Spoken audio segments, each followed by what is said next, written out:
Halo, jumpa lagi di channel Five and Chemistry. Di video kali ini, saya mau bahas latihan soal akhir bab, materinya reaksi redoks dan sel elektrokimia. Tapi yang esai ya, yang PG-nya ada di video sebelumnya. Jadi ini lanjutannya. Kimia kelas 12, semester 1, kurikulum merdeka. Ada 3 soal esai yang mau saya bahas, dan langsung aja saya mulai ya. Oke, ini soal nomor satunya. Untuk mengoksidasi ion tembaga 1 dalam 50 ml larutan Cu2SO4 diperlukan larutan KMnO4 0,2 molar 50 ml. Tentukan massa Cu2SO4 yang terdapat dalam tiap liter larutan Cu2SO4 tersebut. AR-nya dikasih tahu ya. Oke, ini nggak ada reaksinya, jadi kita disuruh buat reaksi sendiri gitu. Nah, jadi gini dulu ya. Cu2SO4 kalau kita ionkan, kita kan tahu bahwa SO4 itu 2 min ya. Berarti plusnya harus 2 gitu juga kan, supaya sama-sama habis plus minusnya. Tapi Cu-nya ada 2, jadi dia taruh depan 2Cu plus 1. Ya, makanya ini namanya tembaga 1 karena ininya 1. KMnO4-nya K itu golongan 1 ya plus 1. Sisanya MnO4 min 1. Oke. Nah, jadi kita pakai ionnya saja gitu dalam reaksi ini. Jadi tembaga 1 Cu plus maksudnya tambahkan dengan MnO4 min. Nah, Cu plus itu pasti dia berubah menjadi Cu2 plus. Karena dia cuma punya 2 bilox ya. Plus 1 dan plus 2. MnO4 min itu biasanya berubah menjadi Mn2 plus. Oke, kita masukkan. Kita setarakan dulu. Jadi, udah jelas ini yang berubah Cu-nya ya. Dari plus 1 ke plus 2. Artinya naik 1 elektron. Mn di sini plus 7. Udah bisa lah ya, pasti biloxnya ya. Plus 7 ke plus 2. Plus 7 ke plus 2 artinya reduksi atau turun 5 elektron. Nah, kita eliminasi elektron ini 1 kali 5. 5 kali 1. Oke, jadi Cu plusnya kena kali 5. 5 Cu plus tambah MnO4 minnya kali 1 saja. Cu2 plus kena kali 5. Mn2 plus kena kali 1. Oke. Lalu ini kita lihat muatan di sini plus 5 min 1. Atau total di kiri adalah plus 4 ya. Sedangkan di kanan ini ada plus 10 dengan plus 2. Plus 12 di kanan. Berarti kalau kita tambahkan H plus di sebelah mana? Pasti di sebelah kiri kan? Untuk meningkatkan muatannya. Berapa banyak kita tambahkan? 4 tambah berapa supaya 12? Ya 8. Jadi 5 Cu plus tambah MnO4 min tambah 8H plus menghasilkan 5 Cu2 plus tambah Mn2 plus. Nah, karena muncul hidrogen di kiri sebanyak 8, maka kita tambahkan di kanan di lawannya 4H2O. Supaya H sama-sama 8. Dan otomatis juga O-nya di kiri 4, kanan 4. Artinya reaksi ini sudah setara. Oke, sekarang kita bongkar. Nah, kita punya KMnO4, MnO4 minnya 0,2 M 50 mili. Nah, ada volume, ada molaritas, dapat apa? Dapat mol. Mol sama dengan molaritas kali volume. Tinggal kali aja nih, 0,2 kali 50. 10 ya. Ini satuannya masih milimol. Kenapa milimol? Karena volumenya dalam mililiter. Ubah ke liter, ntar aja, nggak masalah, santai dulu ya. Nah, kita pindah ke Cu plus. Nah, di sini perbandingan mol adalah perbandingan koefisien, hati-hati. MnO4- koefisiennya 1, Cu plus koefisiennya 5. Artinya mol dari si Cu plus adalah 5 kali lipat. Atau 5/1 dari mol MnO4-. 5/1 kali 10. 50 milimol. Nah, katanya si Cu2SO4-nya ini ada sebanyak 50 ml. Ya, jadi ini 50 ml. 50 milimol dengan 50 ml kita bisa dapat apa? Molaritas. Molaritas adalah mol per volume. Molnya 50 milimol, volumenya 50 ml. Mili dengan mili kan coret jadi mol per liter. Mol per liter itu kan molaritas. Jadi 1 molar lah si Cu plusnya. Nah, kalau kita kembali ke tadi ionisasi di awal, Cu2SO4 menjadi 2Cu plus tambah SO4 2-. Kalau di sini 1 molar, di sini berapa? Setengahnya kan, karena koefisiennya setengahnya. Jadi perbandingan mol perbandingan koefisien. Maka ini adalah setengah kali 1M. 0,5M. Nah, kita mau bongkar berapa massa Cu2SO4 di dalam 0,5 molar larutan ini dengan volume 1 liter nih katanya, dikasih di sini datanya. Oke. Ingat molaritas adalah massa dibagi mR kali 1000 per mililiter larutan. Molaritasnya 0,5. Massa yang dicari, tapi mR-nya kita belum ada, kita harus hitung dulu nih. Cu2SO4. Cu satunya 63,5, kalau 2 berarti 127 ya. S32, oh itu kan 16, kalau ada 4 berarti 64. Dapat nih 223 mR-nya. Masuk ke sini, 223 kali 1000 per, kan mililiter larutannya 1 liter. 1 liter itu 1000 mili.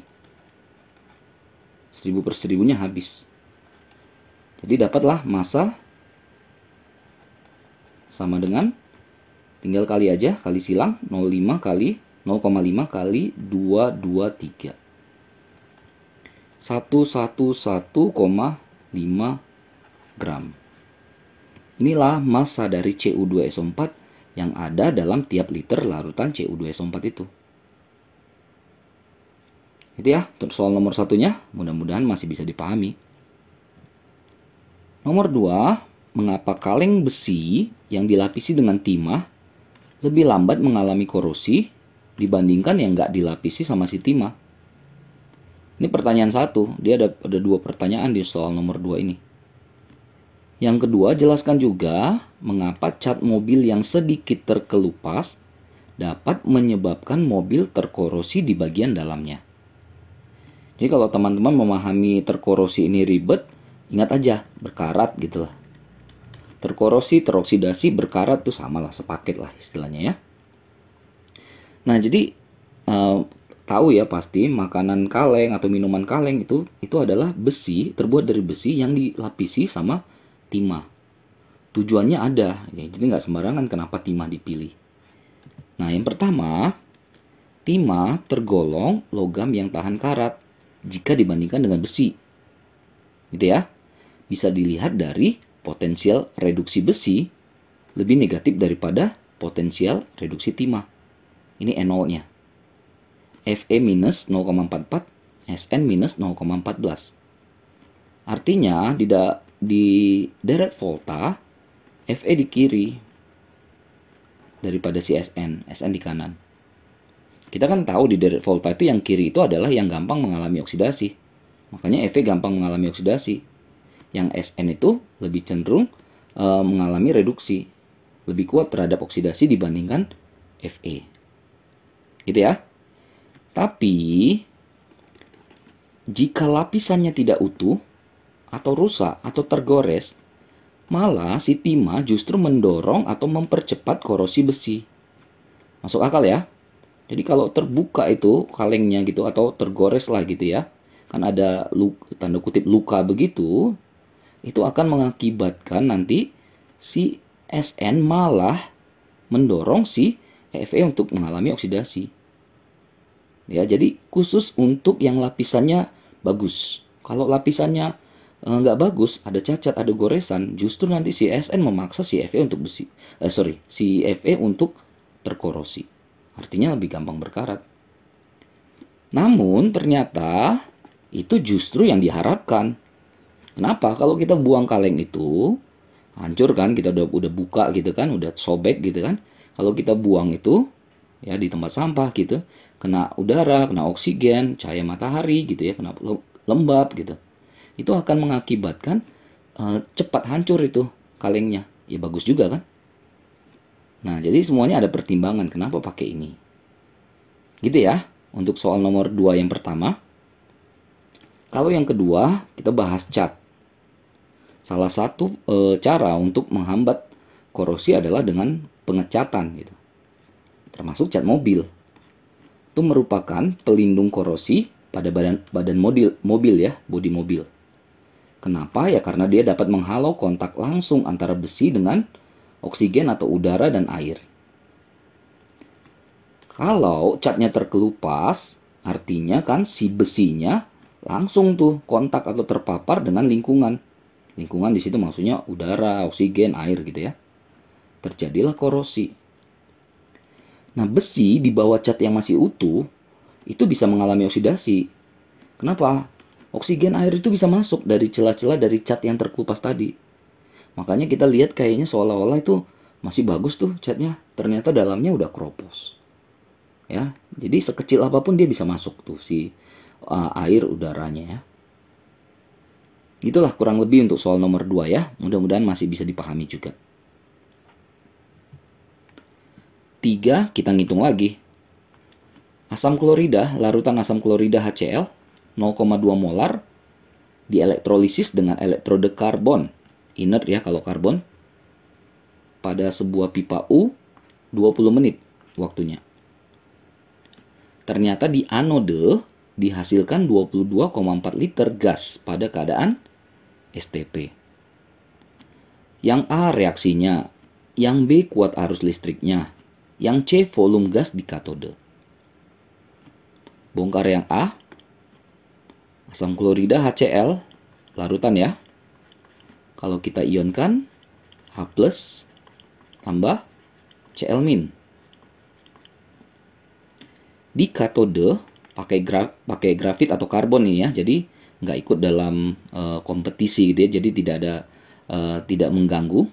Jadi si H+ ini menjadi H2, gas H2.